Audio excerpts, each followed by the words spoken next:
Good morning everyone. আজকে সন্ধেবেলায় রান্না পুজো, তাই জন্য রান্নার জন্য সব সবজি টবজি মা আজকে কাটতে বসে গেছে। আর এদিকে আমার মাও পৌঁছে গেছে আমাদের বাড়িতে। তো মা মানেই তো বুঝতেই পারছো মেয়ের কি পছন্দের সেটা ভালো মতন জানে, তো সেটা নিয়েই চলে এসছে, পোলাও, তরকারি, পায়েস। আর এদিকে মাও এসে আমার শাশুড়ি মার হাতে হাতে কাজ করতে লেগে গেছে। আর এটা হচ্ছে গোপালের কানের, ওটা বানাতে দিয়েছিলাম, সেটাই নিয়ে এসছে মা সঙ্গে করে। আর এদিকে পিকু তো খুব আনন্দ, তার দিদুন এসছে।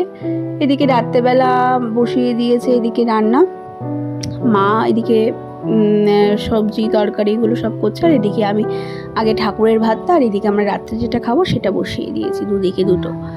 তারপরে মা আসলো, আমার মা এসে পায়েসটা আর মালপোয়াটা এখানে করছে।